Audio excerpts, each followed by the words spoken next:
So, thank you. Can you just tell me a little bit about your journey so far over the past little bit and how you got to where you are today? Yeah, diagnosed in 2014 after a couple of years of pain and a lump. Went to the doctor and the pain was getting worse and more frequent, so thought I knew in my heart and my soul that something wasn't right.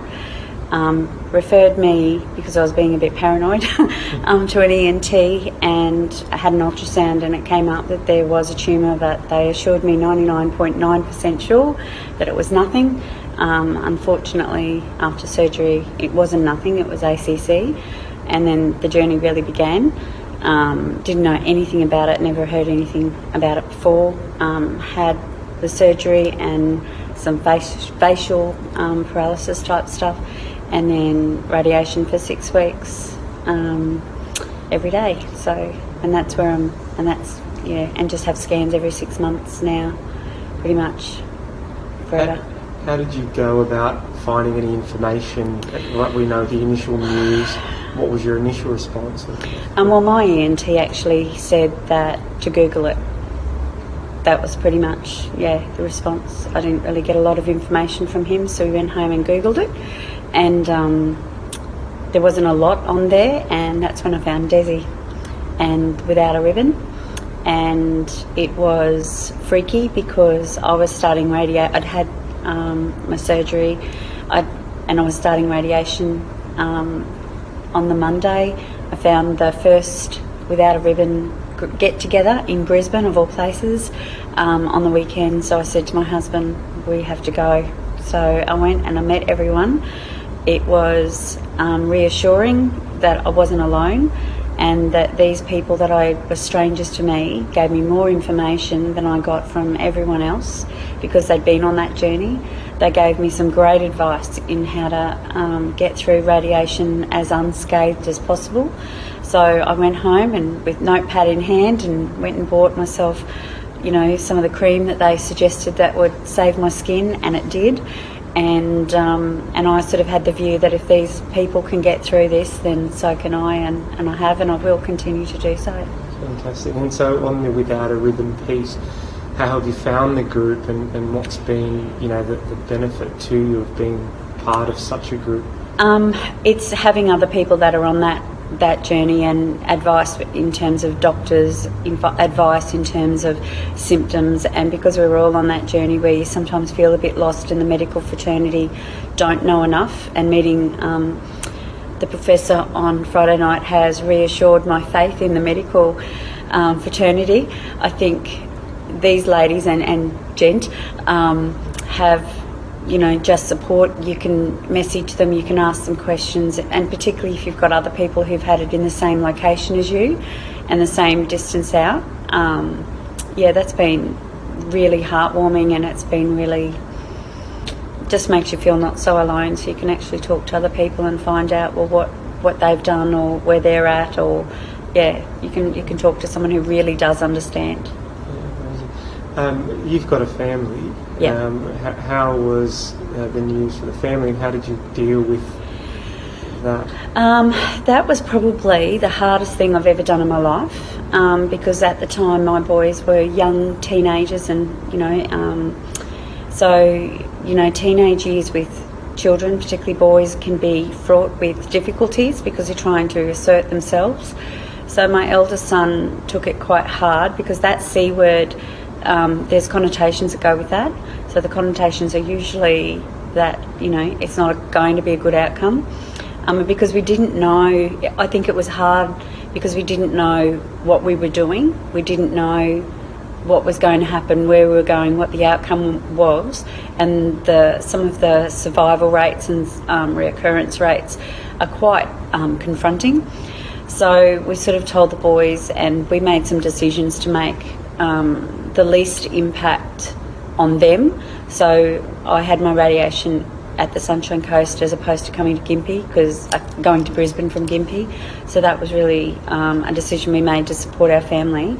Even now it can be a little bit hard, because I think once this touches you, it's hard. I think you'd be foolish to not, if you don't have things pop up, that you really do take notice of them, whereas in the past I probably would have not paid as much attention to it. But the boys, it was difficult, and I think it was difficult for them on many levels. My eldest son is very honest, so after surgery I asked him, you know, is it all right? And he said, no, you look like Frankenstein. And he was the only person who was probably really honest, because I did look pretty awful. My younger son just went quiet, and I think was taking a lot on board. My husband was amazing, because he organised the troops and had not only taking the brunt of childcare sort of stuff, but organising a taxi drive schedule of who was going to take me down to radiation every day and who was going to bring me back and all of that sort of stuff. So yeah, it's hard on everybody, not just the person. And I think sometimes it's harder on the people around you, because you're actually doing something to help yourself. You're having the treatment, you're doing all of the things. The people around you are you know, powerless. And without Brendan by my side, sort of listening to the specialists and asking questions, because you get a bit overwhelmed because you're still back on what they said 2 sentences ago, I would have missed some things. So then on the drive home we could talk it through, and he'd go, oh, well, no, he said this. Or so I think having that close support is that you need that. And if you were a person on your own, that combined with, you know, without a ribbon girls was, yeah, that was my fallback. Very lucky, and my family, of course. Yeah. One of the things we want to focus on at Without a Ribbon more and more is the support for the partner, or the support for the family. Brendan's been by your side at the get-togethers.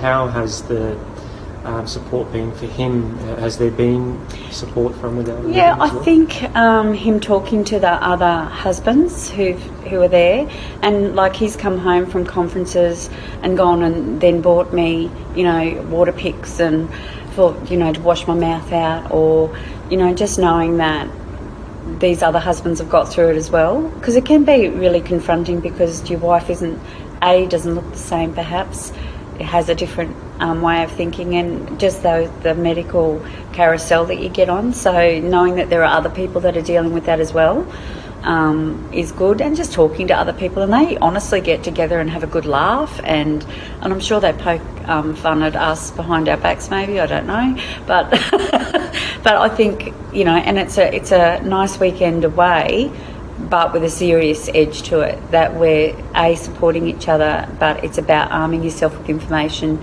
and support. And I think Without a Ribbon do that, not just for the person that's been diagnosed, but for the family. I've taken my children to one of the Without a Ribbon get-togethers, and I think that was a good thing as well, because then your child knows, well, yeah, this is a rare cancer, but there are other people, and they're all living and breathing and walking around and leading their lives as normal also. So yeah, that's good. Trying to normalise it the best you can, which is difficult, but yeah, and I think that's the key. I think if you can, you've got this support, it's there if you need it, but yeah, get back to your life and just, you know, live your life like you want to live. It teaches you that, and I think I've done that. I live each day the way I want to live it, so yeah, it's good. Okay, very good. Thanks so much. Good. I appreciate it. Thanks for being so, you know, upfront and